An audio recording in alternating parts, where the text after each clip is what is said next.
Hi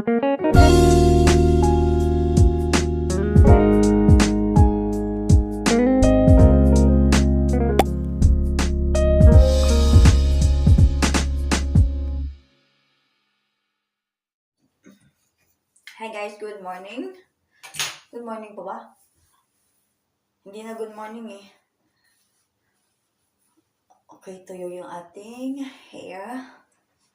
Hindi pa ako nagsusuklay pagkagising ko. Hindi talaga ako nagsusuklay madalas pag gising ko sa umaga. Nagsusuklay lang siguro ako, after ko maligo, ganyan. Ngayon, nakain ako ng candy ni Damla. Sobrang sarap niya, kaya lang, ayaw ni Damla na kumain ako kasi nga, mauubos daw kaagad. Ang sarap kasi nagustuhan ko siya, ayan o. Sabi ni Damla, Mami, don't eat too much. Kasi daw mauubos. Ayan. Iba yung pagka-sweet niya. Ayaw niya kumain kasi nga, pag naubos daw, hindi na daw siya bibili ni daddy niya. Kasi, paulit-ulit ko naman sinasabi sa inyo, allergy talaga simurot sa mga mga unhealthy na pagkain. Umalis siya kasi mayroon siyang appointment today. And ang kasama ko magsundo kay Damla mamaya si Abla.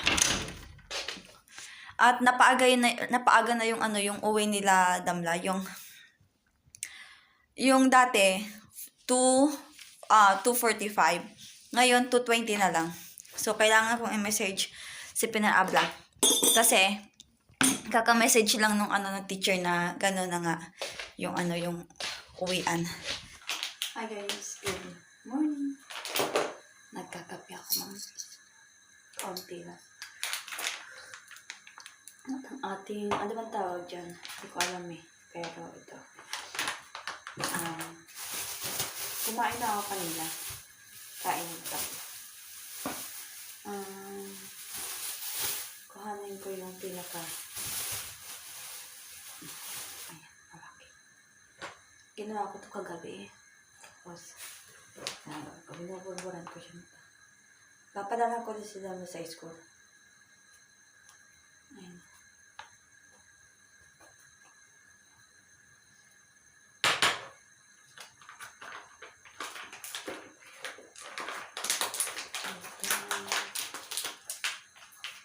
Tapos split natin. Patagalin ko din sila na ng kiwi. Ayan.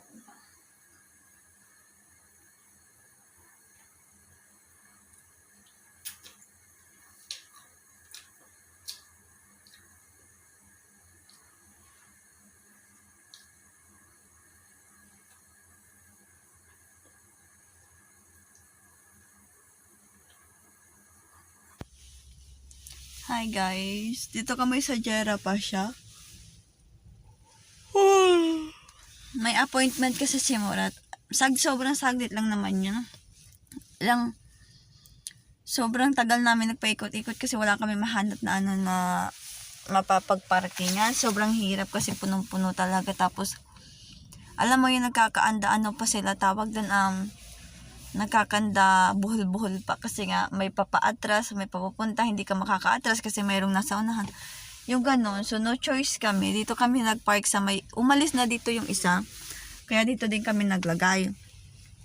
Hindi ako sumama kay Murat kasi nga in case na mayroong may magsabi na ganyan-ganyan. So matatawagan ko si Murat. May tao dito, di pa?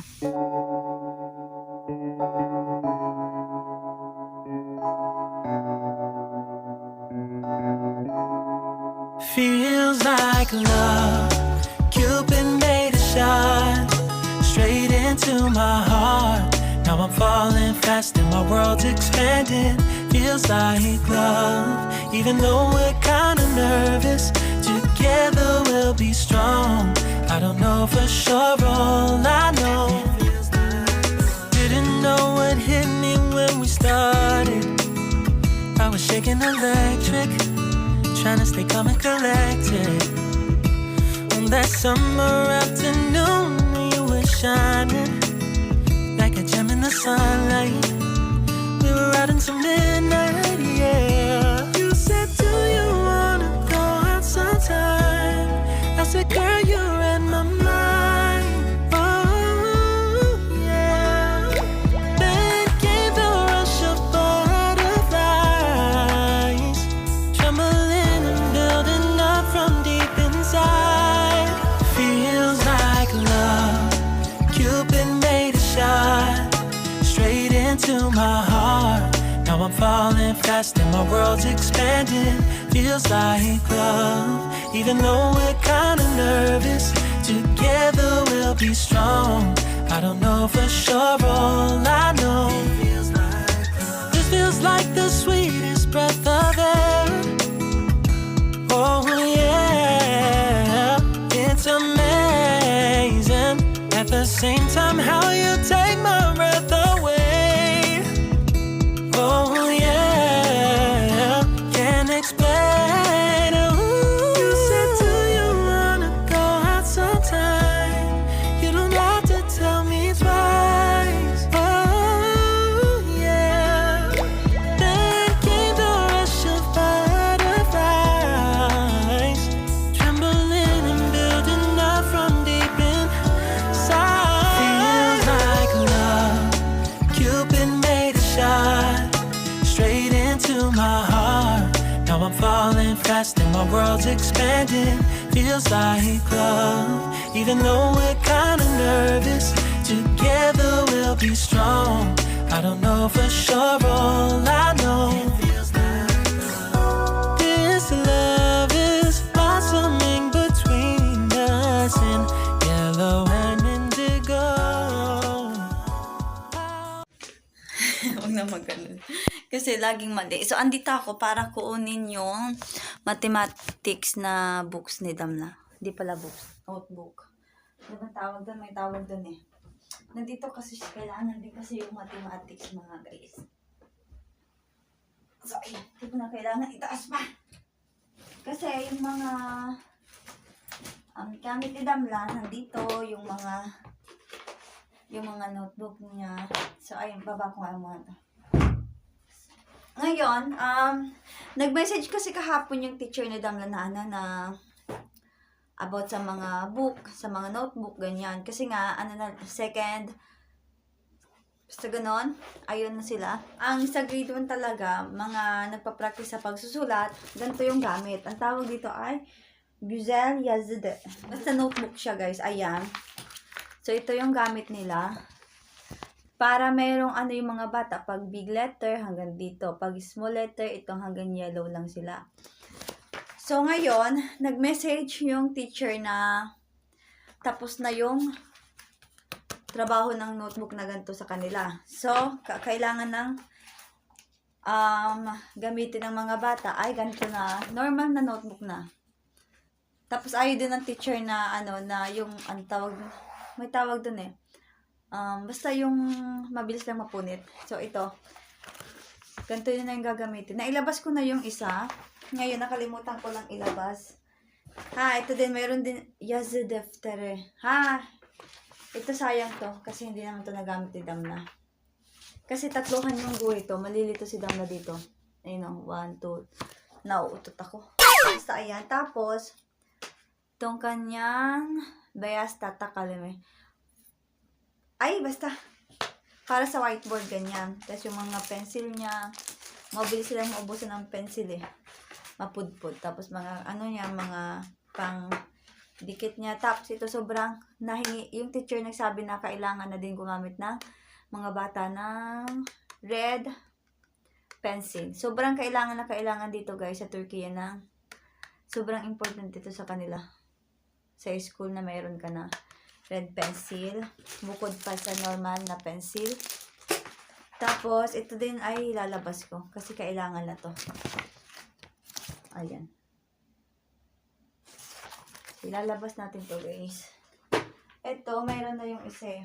Tapos, so ito, hindi na ito magagamit dito. Siguro, aanahin niya na lang to. Gagamitin niya na lang. Kakabili pa namin nung isa eh. Bago pa yung dala niya. Ngayon, hindi na kailangan. Ito na, hindi na kailangan to. gagawin niya na naman yung pag-drawingan niya o kaya yung mga pag may pinapasagutan ako sa kanya, ayun doon ko sa ginagamit. Pwede rin to. Alam ko may music book din siya eh. Alam ko may music book din siya eh. Ayan, tapos dito. Ito ko na ay, lalabas ko na yung ating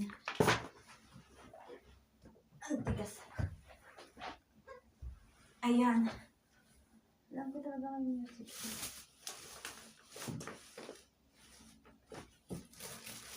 Ito yung mga ano na. Kasi laging kailangan ko.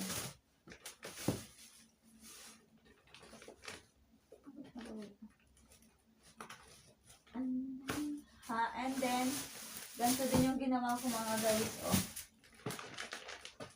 Ayaw niyang ipatapon to. Sabi ni Murat, bibili siya ng ano, ng frame. Ano kasi to? Ito yung gawa niya sa Ana Okulo. Ayan, oh. Kaya ayaw din ipatapon ni Murat. Maganda din kasi talaga siya, guys. Mismong gawa talaga ito ni Damla. Siya mismo naggawa nito. Ayan, no. Nakilala si Damla ng mga teacher doon. Kasi dahil sa drawing, yung kamay ni Damla. Ayan. Tapos yung mga ganito, yung mga remembrance niya, yung mga ganito, yung mga name tag. Kasi nga, di ba, hindi pa naman kaagad mga kilala yung mga bata, yung mga ganito. Nandyan, mga name tag ulit nung kinder siya. Tapos yung medal niya. Tapos yung mga ganyan, yung print ng kamay niya, nandito din. Ayan, tapos ano ko ba? Tapos yung mga para sa notebook, sa book, ganyan yung panlagay para kung saan ka natapos. Ayan, may picture din si Damla. Tapos kanyang medal. Oh. First medal ni Damla. Ang cute. Tapos,